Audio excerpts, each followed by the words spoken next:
standards that were published up to September 30th, 2009 to be used with the 2012 code. So technically, we can't use the new data in the supplement until the Building Standards Branch issues a ministerial order formally acknowledging that the new supplement can be used. But I've been assured that that document is prepared and will be coming when, I guess, a minister can be arranged to sign it. So we're looking forward to that. I would say from a practical point of view, it makes more sense to use the corrected data.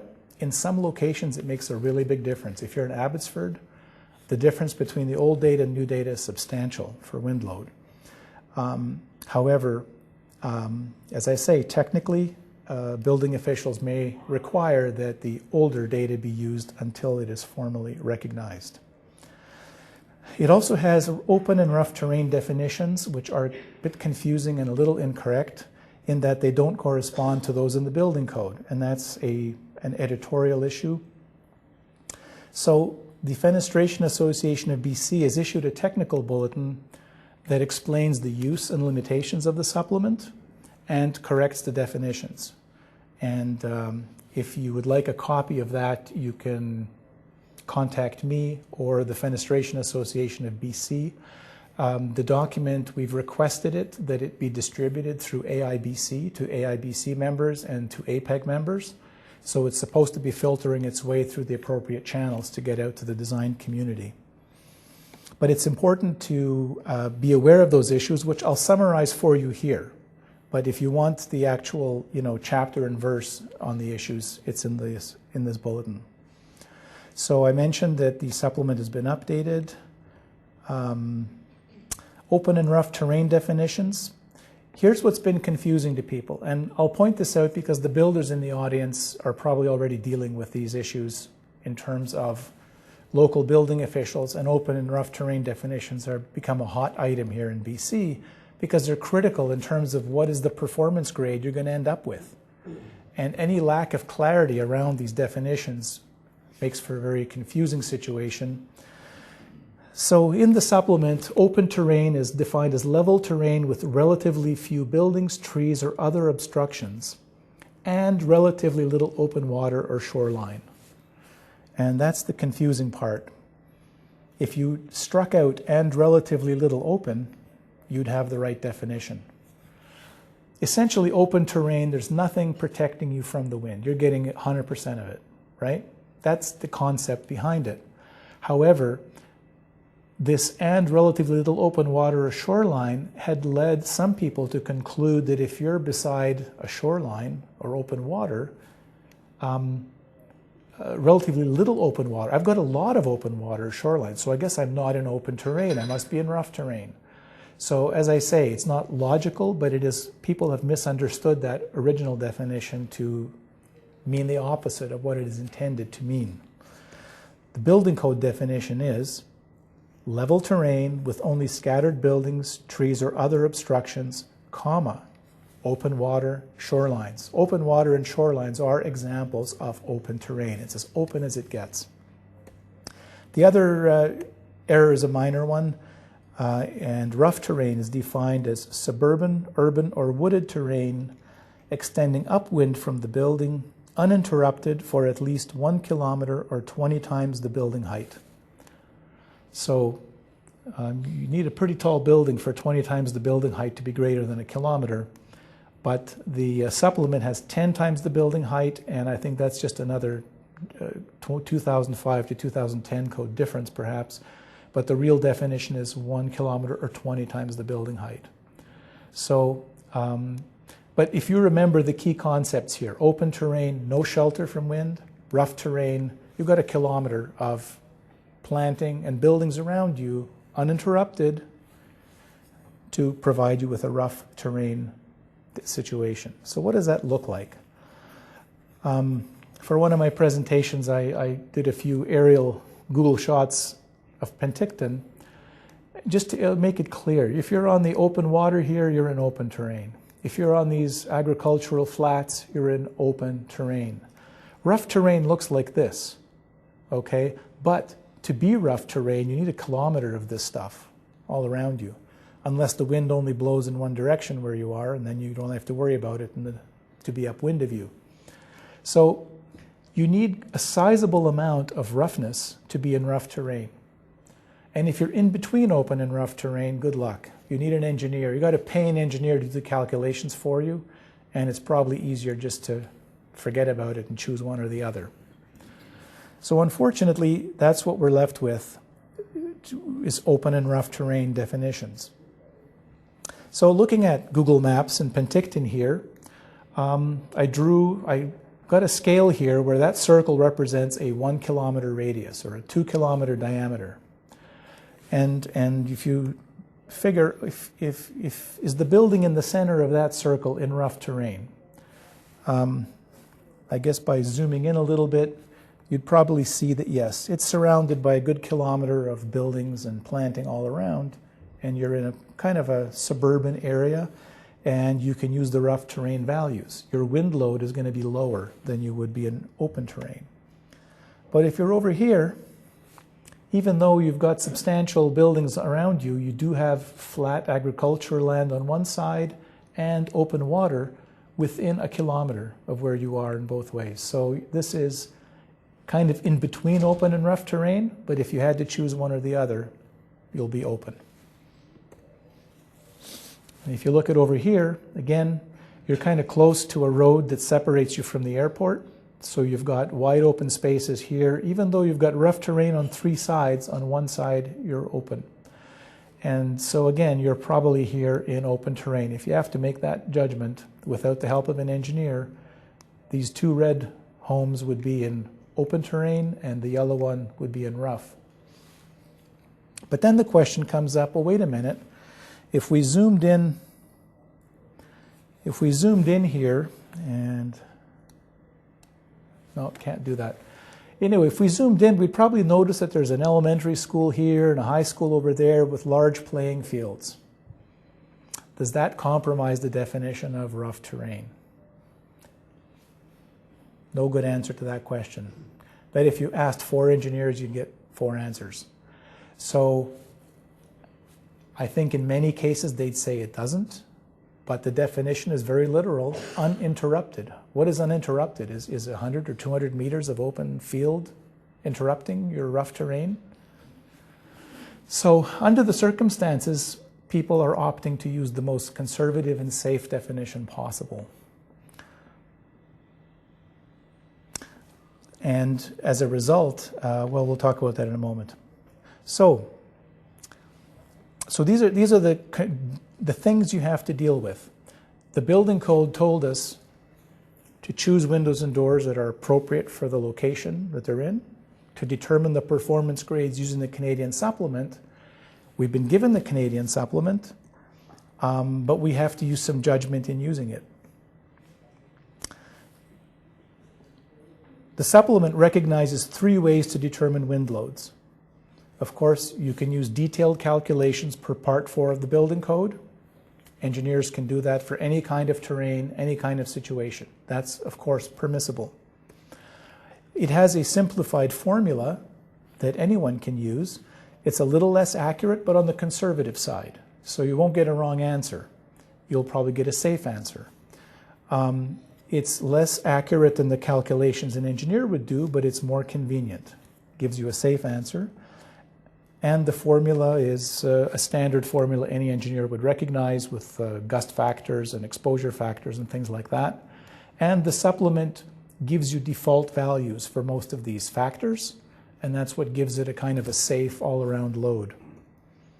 And finally, it gives you tables based on the simplified formula, which in some cases result in an even more conservative answer. But it's very convenient. You don't have to do any math. You just look up numbers and tables, bing, bing, bing, bing, bing, here's my answer.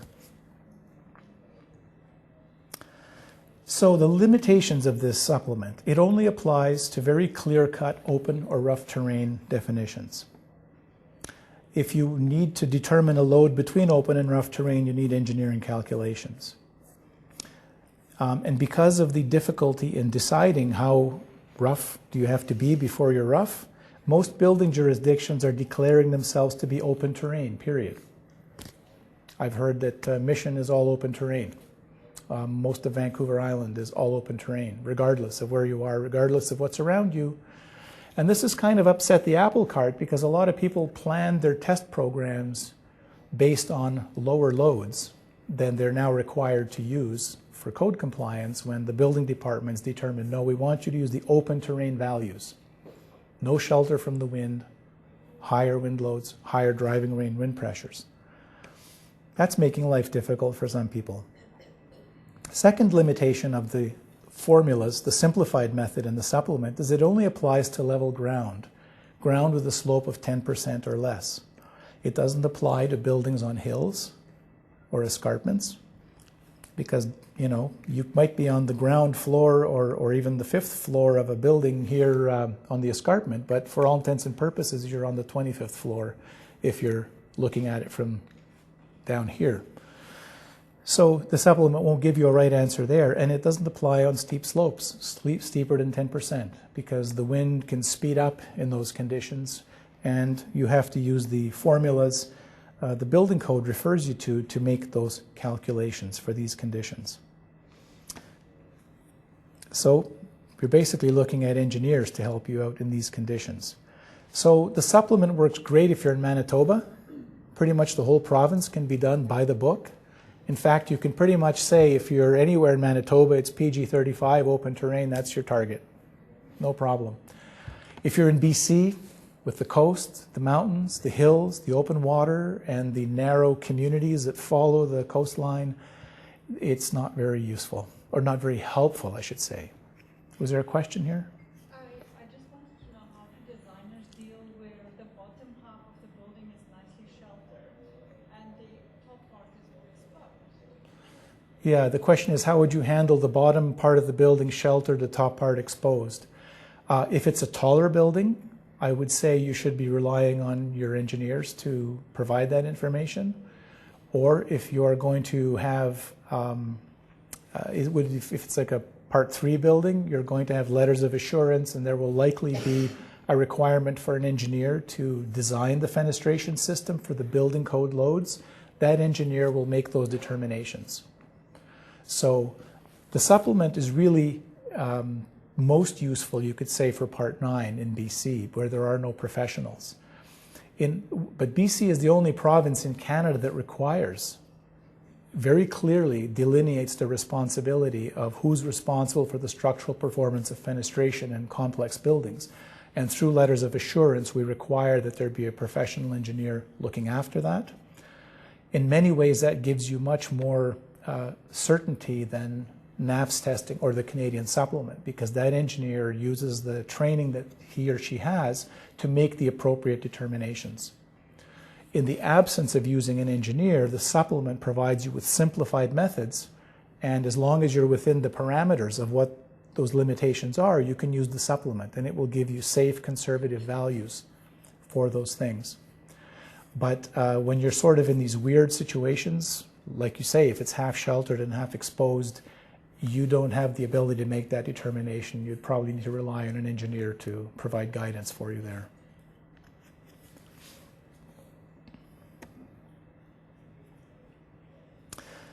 So the simplified methods are easy to use, but they provide conservative or safe values. In other words, higher values than you might need if you had an engineer working on it.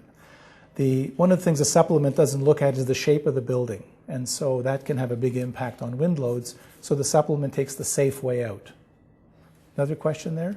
Yeah, one of the areas I find difficulty with is, say, a mixed-use commercial building, 4 stories residential on top of commercial. I was reading the NAFS standard yesterday, and it specifically said in it, this supplement that is not for storefront and curtain wall. What are we supposed to do with, say, the storefront on a mixed-use commercial? Oh, okay. The question is if you've got storefront on a ground floor in a mixed-use building above, and are you talking about the NAFS standard or the supplement? Because they're different.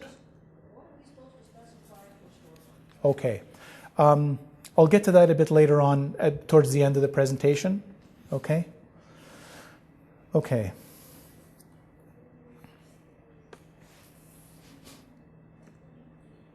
So these are some of the difficulties in dealing with the supplement. But again, if you're a builder, you're already somewhat aware of this. If you're a designer, you should be aware of it. And towards the end, I'm getting to some recommendations for specifiers with respect to these issues. So specifying with NAFS and the supplement, some tips and concluding thoughts. When it comes to choosing your performance class, it's a new property here in British Columbia. So most of us have no idea what an LC or a CW window looks like. How is one different from the other, and how would I know? So one way of thinking about performance class is to think about what kind of a window would you use for these buildings today.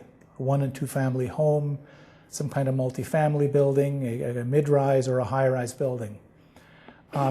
Think of the products that you feel are appropriate for that type of building, and then ask those suppliers you've been dealing with what performance class is your 9000 series, your 3000 series, your 2500 series. What performance class is that in? And that'll start giving you a feel for what types of products go with what kind of performance class. And for starters, I think that's the only way to know. You know, I've had some experience in testing products. I used to work for a window and door manufacturer, so I have a fairly good sense of what these differences look like, but it's hard to convey that to you. Is this product likely to be an LC, a CW, or AW?